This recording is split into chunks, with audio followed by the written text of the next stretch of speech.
Good morning, students. Today I am taking your next topic of lesson number 1, computers. Okay, so before I start the computer, let's I show you some images so you can understand the topic easily. Okay, so this is the images. So name is given the father, mother to child, and everybody is connected. See, the arrow part is there.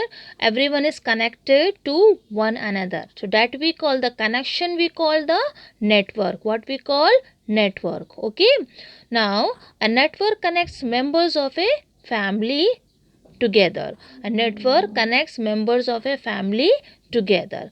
Okay, now see in this part, some items are here: salad, entry, dessert, and beverage. Salad, you already know it.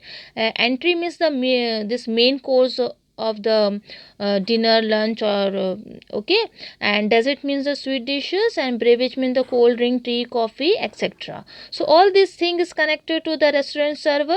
Restaurant server who serve the food to whom? He serve the food to customer. So everybody is connected here. That we, it is also a form of a network. Okay, students, now see in this image, the two computers connected to this printer, and one laptop is also there. So everything is connected to this printer. So we can say that a computer network can be as simple as two or more computers communicating means they are sharing ideas. Okay, they are sharing the information. Okay, now see this, the picture images of the printer. This is the printer, and this is your scanners and the printer both.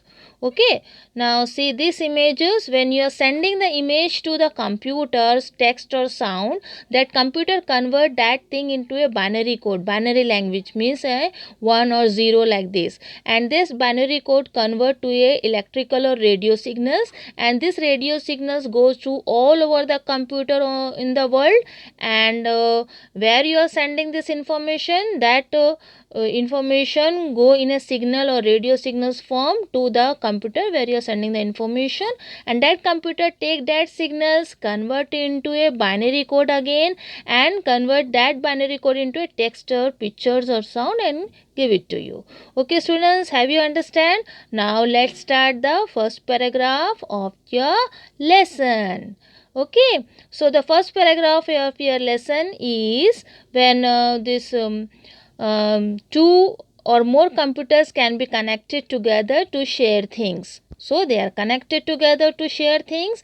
A group of connected computers form a network, that we have already understood. Okay, computer in a network can share files and devices such as printers and scanners. So I have shown the pictures of printers and scanners.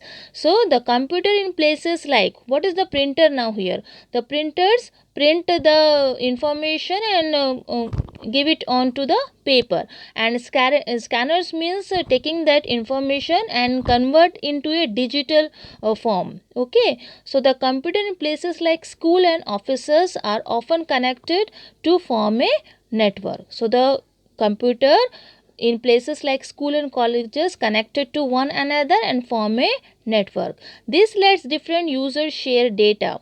So like that we can share data to one another and get the information from one another. It also lets them use a common printer and scanner. So sometimes the most of the computers is connected to one scanner only and one printer only. So you can see this picture, the three people are sitting in front of the computer, and one scanner, one printer is there, and they connected to them and doing their work. Now come to the internet part. So the internet is a large network of computers spread all over the world. Your PC can also be connected to the internet. The internet help us to do many things. It help us share things like photos, look up information, send emails, chat with our friends and family, book tickets, pay bills, buy and sell things, play games, watch videos, and so on. So we can share our photos, okay, and look up information means we giving the information and getting the information. Send emails means earlier we are using the method of writing the letter, but nowadays we are sending the message in WhatsApp and emails in the internet, okay, on the internet. Chat with our friends and family, we are chatting, video calling is there. And book tickets, we can book tickets of the train, plane, buses. We can pay bills of electricity and water bills through internet, buy and sell things to Amazon and Flipkart, play games, and then watch video. So all these things nowadays we are doing not in our PC, personal computer, but also in phone. Nowadays we are doing so many things in with phone also. Okay, now see the last picture I am showing to you, so you can easily understand how internet works. Okay, so this is here how the internet works. So your PC is here. To the PC, the landline is necessary when you're having the internet in home. So through the landline, telephone line, your information is passing through modem and go to the ISP, means in international service provider. This antenna, the satellite antenna, taking your signals and give to that signals to the satellite, and that satellites giving all the information to all over the network of the computer. Okay, so like this your internet is working. So hope you will understand the lesson, students. Read the lesson, learn it, and you see the pictures are there, and try to understand it. Okay, the how this network is formed and how this internet is work, and the computers can be, how the computer is connected. Thank you, students.